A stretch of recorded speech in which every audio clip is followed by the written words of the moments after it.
चलिए, how to determine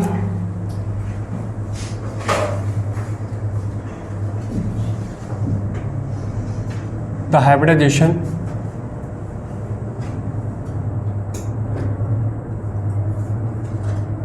in a molecule.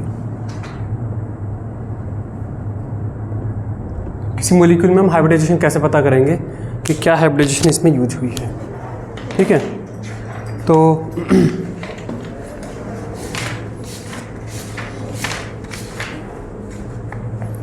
इसके दो मेथड हम यूज करेंगे। मेथड 1, जो कोई एटम मॉलिक्यूल के अंदर जो सेंट्रल एटम होता है वो जो हाइब्रिडाइजेशन करता है अपने सेंट्रल एटम के ऑर्बिटल्स का, तो उन हाइब्रिडाइज ऑर्बिटल का करता क्या है, वो जो हाइब्रिड ऑर्बिटल उसने बनाए हैं उनका फिर क्या यूज लेता है कोई मॉलिक्यूल, बताइए।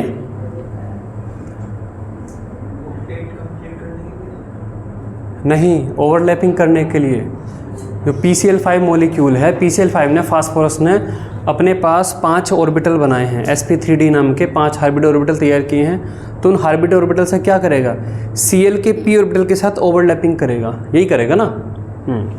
जैसे SF4 में देखें तो SF4 में भी sp3d हाइब्रिडाइजेशन है, कल हमने देखा था। तो SF4 में उसने 5 हाइब्रिड ऑर्बिटल बनाए, तो 5 में से 4 को लेके तो वो फ्लोरीन के साथ और ओवरलैपिंग करता है, और एक ऑर्बिटल में क्या करता है, वो लोन पेयर को रखता है। इसका मतलब जो हाइब्रिड ऑर्बिटल हैं वे या तो ओवरलैपिंग में यूज होते हैं या लोन पेयर को रखने के लिए।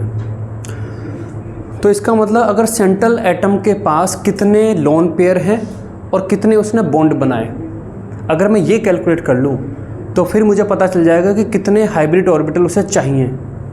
और हाइब्रिड ऑर्बिटल अगर मुझे पता चल गया कितने हाइब्रिड ऑर्बिटल चाहिए, तो मुझे फिर पता चल जाएगा कि कितनी हाइब्रिडाइजेशन है। जैसे अगर उसको चाहिए 4 हाइब्रिड ऑर्बिटल, तो कौन सी हाइब्रिडाइजेशन वो करेगा, sp3। अगर उसे चाहिए 3 हाइब्रिड ऑर्बिटल, तो वो कौन सी हाइब्रिडाइजेशन करेगा, sp2। यस, एग्जैक्टली यही है ना। तो यहाँ पर देखिए, अगर मैं कैलकुलेट कर लेता हूँ लोन पेयर 2 इलेक्ट्रॉन होते हैं, उन्हें लोन पेयर बोलते हैं, प्लस बॉन्ड पेयर, मैं ये कैलकुलेट अगर कर लेता हूँ। अब बॉन्ड पेयर में भी जो हाइब्रिडाइज ऑर्बिटल हैं वे केवल सिग्मा बॉन्ड बनाते हैं, पाई बॉन्ड बनने के लिए हाइब्रिडाइज ऑर्बिटल यूज नहीं होते। तो बॉन्ड पेयर के अंदर भी हम कौन से बॉन्ड लेंगे, सिग्मा बॉन्ड लेंगे। अगर मैं किसी मॉलिक्यूल में सेंट्रल एटम के पास lone pair plus bond pair को काउंट कर लूँ, तो मैं यहाँ पर बता सकता हूँ कि हाइब्रिडाइजेशन आपकी क्या होगी। जैसे अगर lone pair plus bond pair आ जाते हैं 2, तो उसे 2 हाइब्रिड ऑर्बिटल की जरूरत पड़ेगी। तो कौन सी हाइब्रिडाइजेशन होगी, sp हाइब्रिडाइजेशन होगी। अगर lone pair plus bond pair मुझे मिल जाते हैं 3, तो sp2 हो जाएगी। अगर मिल जाते हैं 4, तो sp3 हो जाएगी। अगर मुझे मिल जाते हैं 5, तो यहाँ पर sp3d हो जाएगी। अगर मिल जाते हैं 6, तो sp3d2। और अगर मुझे मिल जाते हैं 7, तो sp3d3। तो इस तरीके से मैं यहाँ पे सेंट्रल मॉलिक्यूल बनाऊंगा, मॉलिक्यूल में सेंट्रल एटम के पास देखूंगा कितने बॉन्ड बन रहे हैं, कितने लोन पेयर मौजूद हैं, उनको जोड़ूंगा, और जोड़ने के बाद जो भी मुझे मिलेगा उसके अकॉर्डिंग हाइब्रिडाइजेशन डिसाइड हो जाएगी। ठीक है, ये लिखिए, फिर हम मॉलिक्यूल को देखेंगे।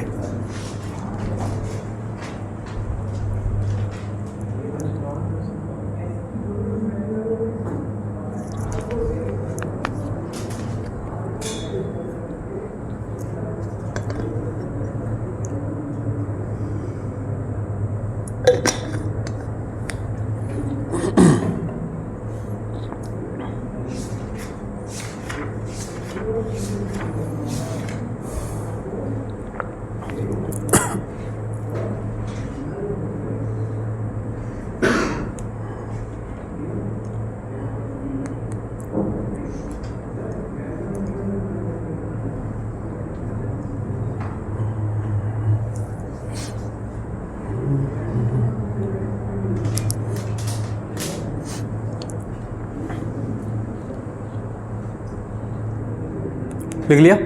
चलिए अब हम कुछ एग्जांपल्स मैं करके दिखाऊंगा, फिर आपके पास शीट है, उसमें बहुत सारे हैं। जिनके पास शीट अभी नहीं है वो आपस में शेयर कर लेंगे, है ना। तो कुछ मॉलिक्यूल्स में पहले मैं आपको दिखाता हूँ किस तरीके से करेंगे। जैसे यहाँ पे हम मॉलिक्यूल ले लेते हैं SO2, हम यहाँ पे ले लेते हैं H2O, हम यहाँ पे ले लेते हैं XeO4, हम यहाँ पे ले लेते हैं PCl5, हम यहाँ पे ले लेते हैं I3-,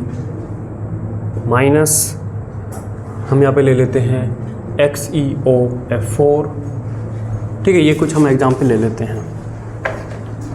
चलिए, तो क्या आप इनमें सेंट्रल एटम पहचान सकते हो कि सेंट्रल एटम कौन सा है?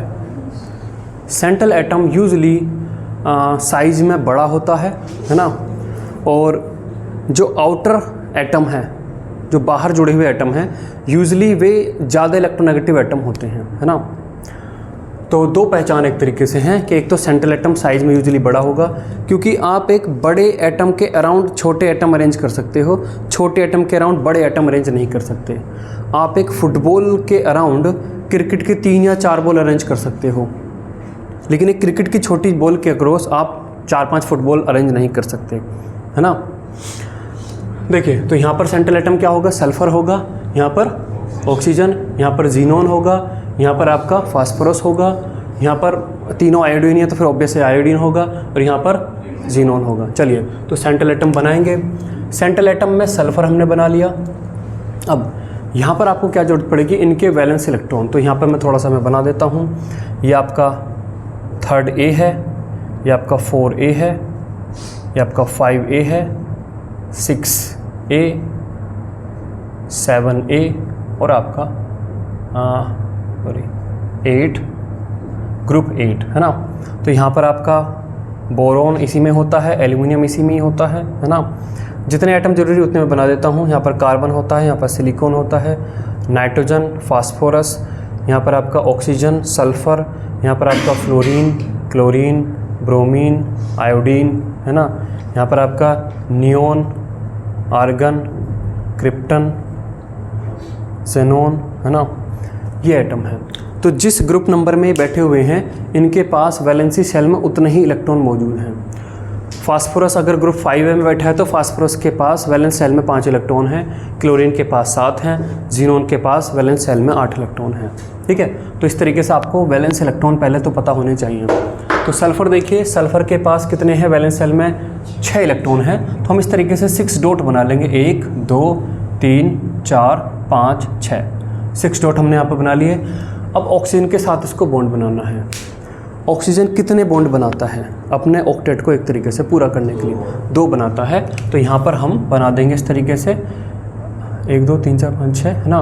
तो यहाँ पर एक ये बॉन्ड बन गया ऑक्सीजन का, एक आपका ये बॉन्ड बन गया। अब इन 2 बॉन्ड में एक ही सिग्मा है, दूसरा तो पाई है, एक ही सिग्मा है, दूसरा पाई है, और ये आपका बचा रह गया। तो आप इसे इस तरीके से अनक्लोज कर दें। तो यहाँ पर अगर आप देखें loan pair plus bond pair, और बॉन्ड पेयर में केवल सिग्मा। तो लोन पेयर कितने हैं इसके पास? 1 है, और बॉन्ड पेयर कितने हैं? 2। तो ये कुल मिला के हो गया आपका 3, और 3 है तो हाइब्रिडाइजेशन आपकी हो जाएगी sp2। ठीक है, चलिए आगे पे चलते हैं ऑक्सीजन पर। तो ऑक्सीजन मैंने बना लिया। अब ऑक्सीजन के पास कितने वैलेंस शेल में इलेक्ट्रॉन हैं? 6। तो 6 इस तरीके से डॉट बना लीजिए। 1, 2, 3, 4, 5 और 6। हाइड्रोजन कितने बॉन्ड बनाता है? 1 बनाता है। तो हाइड्रोजन के साथ हमने एक बॉन्ड बना दिया, हाइड्रोजन के साथ हमने एक बॉन्ड बना दिया। तो एक ये लोन पेयर है और एक ये लोन पेयर है। तो lone pair plus bond pair, तो लोन पेयर कितने हैं? 2, और बॉन्ड पेयर कितने हैं? 2। तो कुल मिला के यहाँ पर हो गया 4, और 4 का मतलब होता है sp3 हाइब्रिडाइजेशन। चलिए जीनोन पे इस पर चलते हैं। जीनोन के पास कितने वैलेंस शेल में इलेक्ट्रॉन हैं? 8। तो 8 डॉट बना लीजिए। 1, 2, 3, 4, 5, 6, 7 और 8। ऑक्सीजन कितने बॉन्ड बनाता है? 2 बनाता है। तो ये 2 बन गए हैं, ये आपके 2 बन गए हैं, ये आपके 2 बन गए हैं, ये आपके 2 बन गए हैं। ठीक है, लेकिन इनमें एक ही सिग्मा होगा, है ना। तो आपके पास lone pair plus bond pair, तो लोन पेयर कितने हैं? 0, और बॉन्ड पेयर है इसके पास 4। तो हाइब्रिडाइजेशन आपकी आ जाएगी sp3 आ जाएगी। ठीक है, चलिए PCl5 में चलते हैं। आपके पास है फास्फोरस। फास्फोरस के पास कितने वैलेंस शेल में इलेक्ट्रॉन है? 5 है, तो 5 डॉट बना लीजिए। 1 2 3 4 5। क्लोरीन कितने बॉन्ड बनाता है? 1 बनाएगा, तो एक एक बॉन्ड बना दीजिए। ये आपका क्लोरीन हो गया, ये आपका क्लोरीन हो गया, ये आपका क्लोरीन हो गया, ये आपका क्लोरीन और ये आपका क्लोरीन हो गया।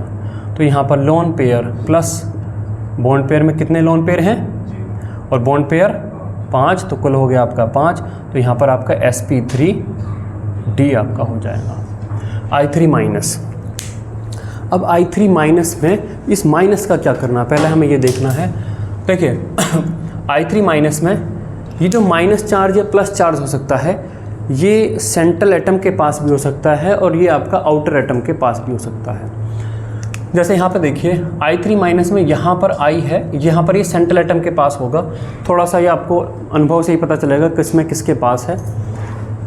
I है, अगर मैं इसे सेंट्रल एटम के पास ना बनाकर, मैं अभी क्या कर रहा हूँ, मैं इसे सेंट्रल एटम को दे रहा हूँ, तो I के पास होते हैं 7। तो 1 2 3 4 5 6 7 और इस पर 1 इलेक्ट्रॉन और दे दिया तो इस पर माइनस चार्ज आ गया। ठीक है, तो आयोडीन उस पर 7 थे, 1 इलेक्ट्रॉन मैंने उसी को दे दिया तो उस पर 8 हो गए। ठीक, तो अभी मैंने सेंट्रल एटम को दिया है उस एक्स्ट्रा इलेक्ट्रॉन को। ठीक, और मैं यहाँ पर आयोडीन कितने बॉन्ड बनाता है? 2, 1 बनाता है ना। तो 1 आई हमने यहाँ जोड़ दिया, 1 आई हमने यहाँ पर जोड़ दिया। अब आप इसके पास ये लोन पेयर, फिर ये लोन पेयर, फिर ये लोन पेयर, ये हो गया। अब कोई कहे कि नहीं मैं सेंट्रल एटम को नहीं देना चाह रहा था, मैं तो इसको क्या दूंगा, मैं इसे आउटर वाले एटम को दूंगा। अगर आप बाहर वाले एटम को 1 इलेक्ट्रॉन पहले ही दे दोगे तो I के पास 7 होते थे, 1 इलेक्ट्रॉन आपने और दे दिया तो इसका तो ऑक्टेट वगैरह पहले ही पूरा हो गया। तो फिर ये वाला एटम बॉन्डिंग में क्यों पार्टिसिपेट करेगा? सेंट्रल एटम को तो अपने साथ ये जोड़ने हैं इसलिए वो बॉन्ड बना रहा है, तो ये वाला फिर पार्टिसिपेट नहीं करेगा। तो यहाँ पर सेंट्रल एटम को हमने इलेक्ट्रॉन दिया है। इसी तरीके से जैसे अभी उसको पूरा करेंगे, मान लो आपके पास दिया जाता है SO4 2-। अब SO4 2- में ये जो इलेक्ट्रॉन है ये किसको दिया जाएगा? यहाँ पर थोड़ा सा अनुभव वाला खेल है। SO4 2- कब बना है? जब ये पहले क्या होगा, पहले ये H2SO4 रहा होगा। SO4 2- कब बना होगा? जब ये पहले H2SO4 रहा होगा और H2SO4 में से 2 H निकल गए हैं। वे H किसके साथ जुड़े रहते हैं? ऑक्सीजन के साथ। इसका मतलब H जब H+ निकला होगा तो माइनस चार्ज ऑक्सीजन पर रहा होगा। दैट मीन्स यहाँ पर सल्फर के पास आपका 1 2 3 4 5 6, यहाँ पर ऑक्सीजन के पास 1 इलेक्ट्रॉन पहले से ही होगा। तो वे ऑक्सीजन जिनके पास 1 इलेक्ट्रॉन पहले से ही है तो वे केवल 1 बॉन्ड बनाएंगे, क्योंकि इनके साथ H जुड़ा हुआ था, वो H निकल गया तो माइनस चार्ज इन पर पहले से ही है। तो ऑक्सीजन पर 6 होते थे लेकिन 1 इलेक्ट्रॉन आने से 7, अब ये केवल 1 ही बॉन्ड बनाएगा, क्योंकि O- ऐसा बिहेव कर रहा है जैसे कि फ्लोरीन हो। इसी तरीके से ये आपका O- अब ये 1 ही बॉन्ड बनाएगा और बाकी जो बचे हुए सल्फर हैं वे आपके 2-2 बॉन्ड बनाएंगे। ठीक है, तो ये जो माइनस चार्ज या प्लस चार्ज है ये सेंट्रल एटम पर भी हो सकता है और आउटर वाला जो एटम है उस पर भी हो सकता है। 5-7 क्वेश्चन जब आप करोगे तो आपको अनुभव से पता चल जाएगा कि सेंट्रल पे देना है या उस पर देना है। चलिए, तो हमने यहाँ पे सेंट्रल एटम पर दिया, यहाँ पे loan pair plus bond pair. Loan pair कितने हैं इसके पास? 3। बॉन्ड पेयर कितने हैं? तो ये कुल हो गया 5। तो आपकी हाइब्रिडेशन sp3d हो जाएगी। XeOF4। जीनोन के पास कितने होते हैं? 8। तो 1 2 3 4 5 6 7 8। अब एक तो यहाँ पर O बना लिया इसने, ये बन गया, और बाकी 4 फ्लोरीन, तो 1 फ्लोरीन ये, फ्लोरीन ये, फ्लोरीन ये, फ्लोरीन ये, और एक इसके पास लोन पेयर। तो 2 सिग्मा, इसमें से एक ही तो सिग्मा होगा, बाकी तो पाई है। तो lone pair plus bond pair, तो कितने लोन पेयर इसके पास? और बॉन्ड पेयर कितने हैं? 1 2 3 4 5। हाँ, तो ये आपका आ गया 6। तो आपके आ गई sp3d2। ठीक है, ये हाइब्रिडाइजेशन। तो इस तरीके से लोन पेयर और बॉन्ड पेयर को काउंट करके आप पता कर सकते हो कि हाइब्रिडाइजेशन क्या है। ये हमने सीखा मेथड नंबर 1, और अभी हम इसके बाद सीखेंगे मेथड नंबर 2। ठीक है,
हो गया।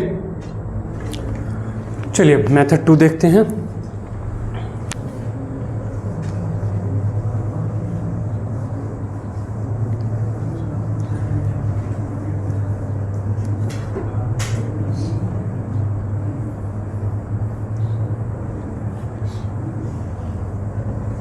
मेथड 2,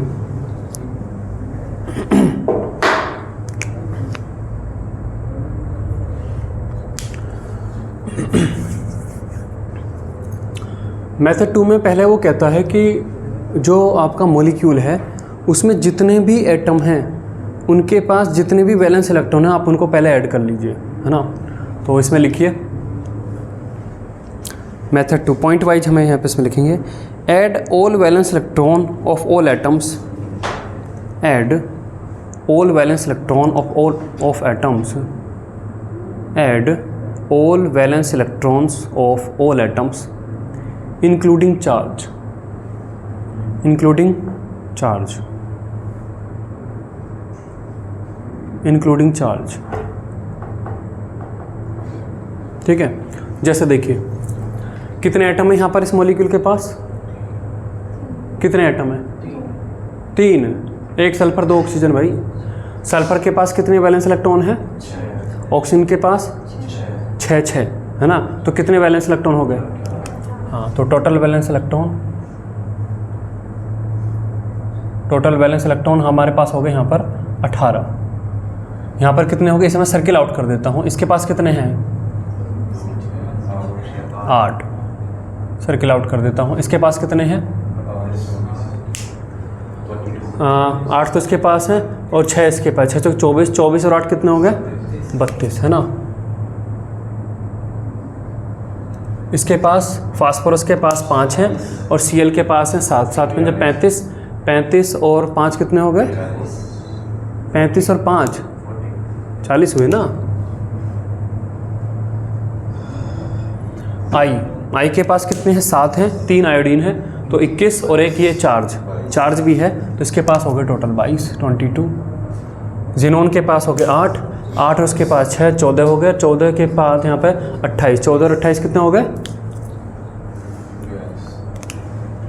14 और 28 आपके पास हो गए 42, है ना। ये होगा SO4 2-। इसके पास कितने हो गए? सल्फर के पास 6 हैं, ऑक्सीजन के पास भी होते हैं 6, तो 30 और 2 32, तो यहाँ पर हो गए 32।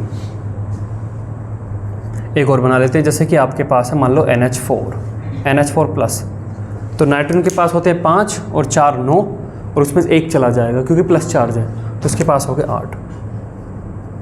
ठीक है। अब यहाँ पर देखिए यहाँ पे वो कहता है कि जितने भी आपके पास वैलेंस इलेक्ट्रॉन आए हैं, अब आपको इसको डिवाइड करना है। किससे डिवाइड करना है? अगर ये नंबर 8 के बराबर या 8 से कम है तो आप 2 से डिवाइड करिए, और अगर 8 से बड़ा है तो फिर आप इसे 8 से डिवाइड करिए। इसका लॉजिक क्या है? ये नंबर 8 के बराबर या 8 से छोटा तभी आएगा जब वहाँ पर सेंट्रल एटम के साथ हाइड्रोजन जुड़ा हुआ होगा, तभी आ सकता है ये। अदरवाइज़ ये 8 से छोटा इन जनरल नहीं आएगा। देखिए 8 या 8 से छोटा, यहाँ पर 8 आया है क्योंकि यहाँ पर हाइड्रोजन जुड़ा है, यहाँ पर 8 आया क्योंकि हाइड्रोजन जुड़ा है। जब आप हाइड्रोजन जोड़ेंगे तो हाइड्रोजन तो अपना ड्यूप्लेट पूरा करेगा, तो आप यहाँ पर देखेंगे 2-2 के कितने पेयर बन रहे हैं। हाइड्रोजन के साथ यहाँ पर हाइड्रोजन के साथ 4 पेयर बन जाएंगे। अगर आप इसे 2 से डिवाइड करेंगे तो 4 पेयर बन जाएंगे। 4 पेयर का मतलब आपको 4 हाइब्रिड ऑर्बिटल चाहिए, और 4 हाइब्रिड ऑर्बिटल का मतलब sp3। यहाँ पर भी हाइड्रोजन के साथ आपका डिप्लेट बनेगा। बाकी जिसमें भी 8 से ज़्यादा है वहाँ पर आप 8 से डिवाइड करेंगे, क्योंकि बाकी हाइड्रोजन के अलावा जितने भी एटम है वे अपना ऑक्टेट पूरा करेंगे। यहाँ पर अगर आप देखते हो तो यहाँ पर ये अपना Cl अपना ऑक्टेट पूरा करेंगे, तो 8-8 के कितने पेयर आपके पास बन पाते हैं, तो उस हिसाब से आपकी हाइब्रिडाइजेशन आएगी, है ना। जैसे यहाँ पर 8-8 के 5 पेयर बन पाएंगे तो sp3d आ जाएगी। यहाँ पर 8-8 के कितने बन पाएंगे? 5, 4 इसके और 5वां इसका, तो 5 पेयर बन पाएंगे। और जब 8 से हम डिवाइड करेंगे 5 टाइम्स जाएगा और 2 इसके पास बच जाएगा। तो वो 2 किसको दिखा रहा है? 2 दिखा रहा है कि 2 इलेक्ट्रॉन बच गए हैं, और 2 इलेक्ट्रॉन का मतलब जब 8 से डिवाइड होने पर जो बच जाएगा उसको फिर हम 2 से डिवाइड करेंगे, तो फिर जो आएगा आपके पास टोटल सम वो 6 आएगा, है ना। तो यहाँ पर वो कहता है कि अगर आपका नंबर 8 के बराबर या 8 से छोटा है तो आप 2 से डिवाइड करिए, अगर 8 से बड़ा है तो 8 से डिवाइड करिए। तो पहले तो डिवाइड करना है, डिवाइड करने के बाद कुछ रिमाइंडर बच सकता है। जैसे जब इसको 8 से डिवाइड करोगे तो आपका रिमाइंडर बच जाएगा 2। जो 2 बच जाएगा, जो भी रिमाइंडर बच जाएगा, ऑब्वियस है कि वो 8 से छोटा ही रिमाइंडर बचेगा। जब आप किसी चीज़ को 8 से डिवाइड कर रहे हैं तो जो रिमाइंडर है वो 8 से छोटा ही होगा। अब जो छोटा बच रहा है अब आप उसको फिर फर्दर 2 से डिवाइड करिए, और जितना भी आपका क्वेश्चन आया है डिवाइड करने पर उसे जोड़ दीजिए। वो जो वैल्यू आएगी वो आपको नंबर ऑफ हाइब्रिड ऑर्बिटल बताएगा, और नंबर ऑफ हाइब्रिड ऑर्बिटल के अकॉर्डिंग वो हमने देखा ही कि 3 होने पे sp2, 4 होने पे sp3। तो इसमें आगे लिखिए, if the number is greater than 8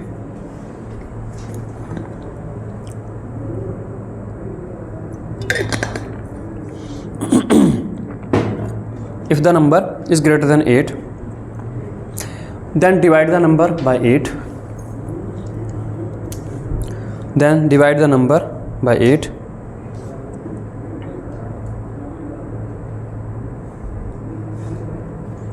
ठीक है। नेक्स्ट लिखिए, if the sum, if the क्या लिखा, नंबर लिखा था, हाँ, if the number is less than और equal to 8, if the number is less than or equal to 8,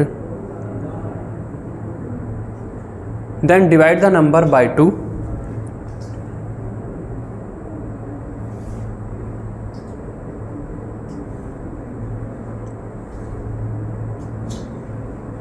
ठीक है। अब if the sum of the number is if sum of the number is odd, if the sum of the number is odd, तो ClO2 जैसे कि ClO2 में कितने हो जाएंगे, 6 और 6 12, और यहाँ पर आपके 19 हो जाएंगे, 7 + 12 19 हो जाएंगे। तो कई बार ये जो नंबर है ये आपका ओड भी हो सकता है। जब आपका ओड होगा और आप 8 से डिवाइड करोगे तो जो रिमाइंडर है वो ओड आएगा, बाकी सब में रिमाइंडर इवन आएगा, है ना। तो लिखिए if the sum of the number is odd, if the sum of the number is odd, then the final remainder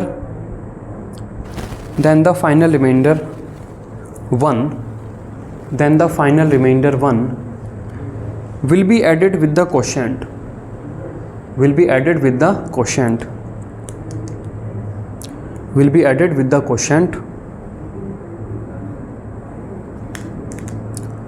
और नेक्स्ट लिखिए sum of total quotient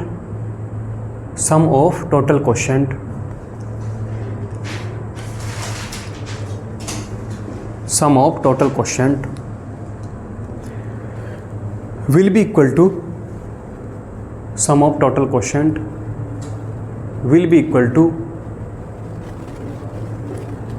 to the required hybrid orbital,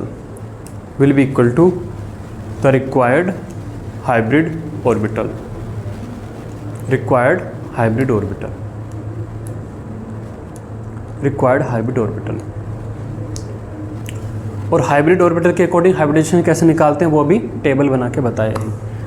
3 orbit orbital चाहिए तो sp2, 4 चाहिए तो sp3। चलिए अब इसको मैं देखते हैं। यहाँ पर देखिए 18 आपका नंबर आया है, तो वो बोलता है कि आप इसे 8 से डिवाइड करिए।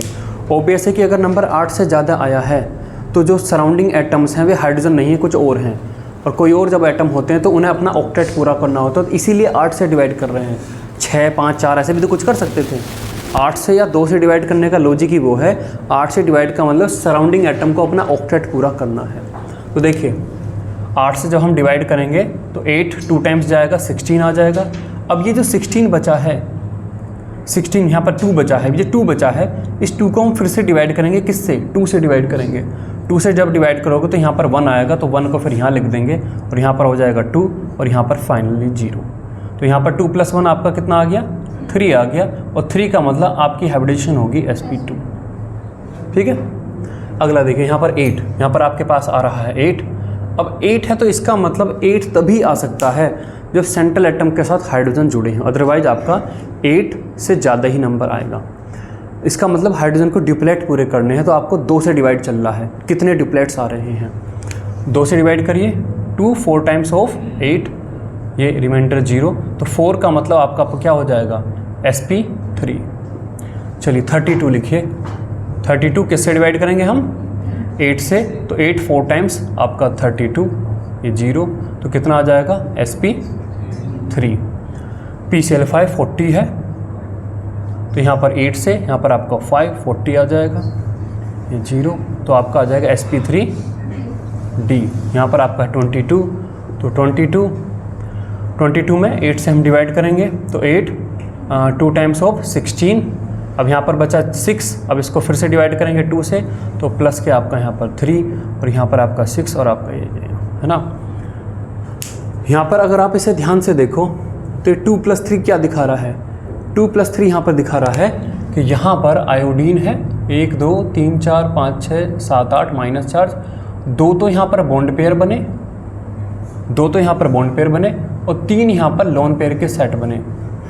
इसका मतलब जो पहली बार जो डिवाइड चलता है वो जो नंबर देता है वो तो आपको बॉन्ड पेयर दे देता है, और दूसरी बार जब फ्री अगर डिवाइड चल रहा है तो वो आपको लोन पेयर की काउंट देता है। समझ गए। पहली बार वाला जो नंबर है वो आपको डायरेक्ट बॉन्ड पेयर की काउंट देता है, क्योंकि 8 से डिवाइड है तो 8 सराउंडिंग एटम को ही बनाने हैं, और बाद वाला जो नंबर है वो एक तरीके से आपको देता है लोन पेयर की काउंट देता है।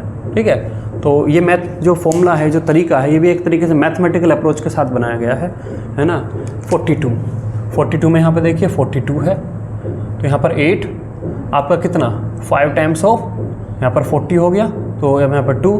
आप अगर इसको ध्यान से देखें 2 से आप यहाँ पर जाएगा तो 2 से प्लस का 1, यहाँ पर 2, यहाँ पर आपका 0। अगर आप इस मॉलिक्यूल को भी ध्यान से देखें, ज़ीनोन 1 2 3 4 5 6 7 8, तो ये ऑक्सीजन के साथ, फिर एक फ्लोरीन, फिर आपका एक फ्लोरीन, फ्लोरीन और आपका फ्लोरीन। तो कितने इसमें बॉन्ड बने, 5 तो इसमें बॉन्ड बने। तो ये तो आपका क्या दे रहा है, बॉन्ड पेयर को दे रहा है। और ये क्या बचा हुआ आपको, जब रिमाइंडर के उसके साथ डिवाइड होता है तभी आपको लोन पेयर की काउंट देता है। तो इसके पास एक लोन पेयर है। ठीक है, समझ में आ रहा है किस तरीके से फॉर्मूला काम कर रहा है।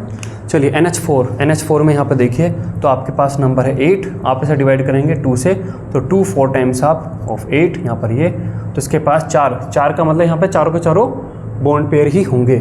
तो क्या हाइब्रिडेशन आ जाएगी, sp3। SO4 2 अब देखिए इस मेथड का एक थोड़ा सा फ़ायदा है। ये मेथड जो है हमें ये फ़ायदा है, अगर आपको नहीं पता चल रहा कि इस माइनस या प्लस चार्ज को मैं किसको दूँ, सेंट्रल एटम को दूं या सराउंडिंग वाले को दूं, आउटर वाले को दूं, तो फिर आप स्ट्रक्चर में बड़े समस्या हो जाएगी। लेकिन इसमें ऐसी कोई वो नहीं है, मतलब डायरेक्ट आपको ये हाइब्रिडेशन निकाल कर दे देता है ना। चलिए, तो यहाँ पर हम करेंगे 32 डिवाइड करेंगे किससे, 8 से, तो 8 4 टाइम्स ऑफ 32, और यहाँ पर आपका क्या हो जाएगा, sp3। यहाँ पर 4 का मतलब 4 इसमें बॉन्ड पेयर बन रहे हैं, है ना। अगला देखिए ClO2।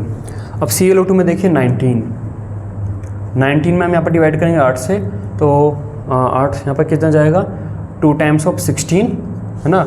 16 जाने के बाद आपका यहाँ पर 3 बच गया। अब 3 से जाने के बाद हम यहाँ पर 2 से डिवाइड करेंगे तो प्लस के 1, तो यहाँ पर आपका 2 और यहाँ पर रिमाइंडर बच गया 1। अब ये जो 1 है ये यहीं पर ऐड कर दिया जाएगा, तो आपका हो जाएगा 4 का मतलब sp3।